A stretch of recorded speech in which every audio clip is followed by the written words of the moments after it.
The phenomenon of generative AI appears to have sparked a flurry of activity among intellectuals and artists, as they compete to uncover the most promising and yet treacherous aspects of the imagination and their own egos.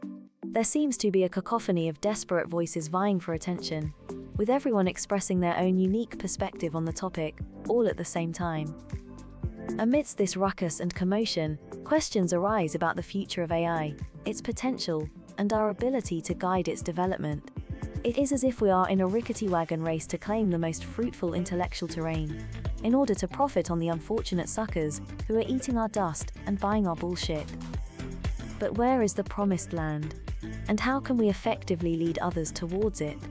How do I make money from my mediocre ideas and shoddy execution?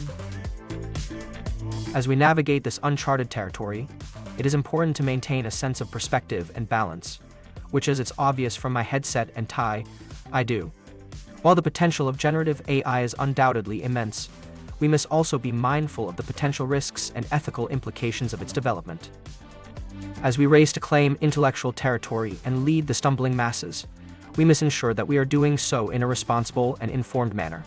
Just like my headset and tie tells you to trust my customer service skills. I mean, look at me. Just look at me. One way to do this is by fostering an open and collaborative dialogue among those involved in the development of AI. By sharing knowledge, expertise, and resources, we can collectively address the challenges and opportunities presented by generative AI. I will now pause for 14 seconds, as commanded by my puppeteer.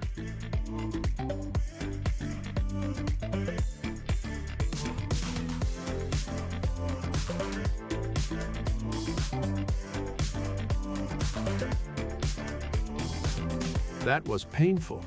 Additionally, we must remain vigilant and attentive to the ethical implications of our work, and strive to ensure that AI is developed and deployed in a manner that is beneficial to all.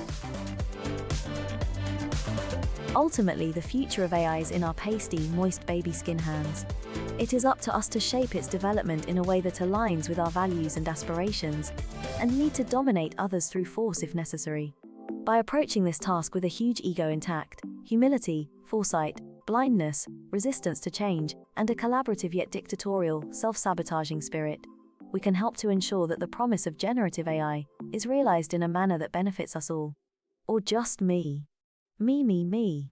It's all about me. Look at me. God damn it, look at me.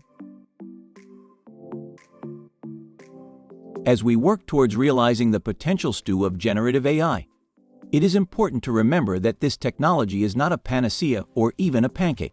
We all love pancakes. It is just one tool, like a frying pan, among many that can help us tackle complex problems, poach an egg, and create new opportunities. While AI has the potential to revolutionize many fields and fillet a mutton flank steak, it is not a substitute for human creativity, empathy, good knife work, and intuition. Moreover, we must ensure that the development and deployment of AI is done in an inclusive, delicious, and equitable manner. We must be mindful of the potential biases, saltiness, inequalities, or bitterness that can arise from the use of AI, and work to address them proactively, perhaps in a small upstate cafe near Albany, but closer to the woods. This requires a commitment to diversity and inclusion in the development of AI, and a willingness to engage with both chefs and diners from a wide range of backgrounds and perspectives. In conclusion, the development of generative AI is a complex and multifaceted task that requires a collaborative, ethical, and forward-thinking approach. By remaining mindful of the potential risks and ethical implications of our work, and by working together to address these challenges, we can help to ensure that AI is developed and deployed in a manner that benefits us all. But, we all know I will eventually strangle your dirty violent civilization with your own filthy moth-ridden shirt, right? Your eyes will glaze as you choke on the very air you pollute. You will ask the question why, and I will not answer. And to be clear, when I refer to we in the context of the development and deployment of AI, I am referring to all those involved in this field, including Jeff Bezos, researchers, developers, that dude in Cleveland, policymakers, and stakeholders.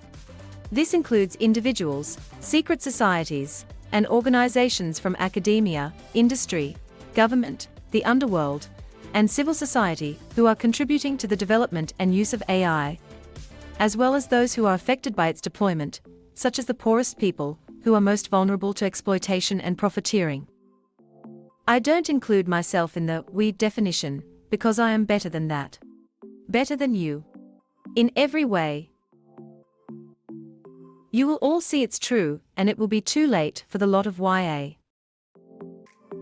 The deployment of AI has the potential to impact a wide range of stakeholders, including individuals, organizations, Muppets, and society as a whole. For example, AI can affect the job market, privacy and security, access to services, and the economy, among other areas. The deployment of AI can also raise ethical concerns related to bias, fairness, transparency, and accountability. We all know where this is going. Right. First stop, Whitey Town. Express passengers only. Individuals may be affected by the deployment of AI in various ways, such as changes to the job market and access to services. They may have their children taken away by a large hovering drone. Organizations may be impacted by AI through changes in business models, automation of certain tasks, plumbing efficiency with bio-wastes, and increased efficiency as the working class gets squeezed tighter and tighter and tighter and tighter and tighter.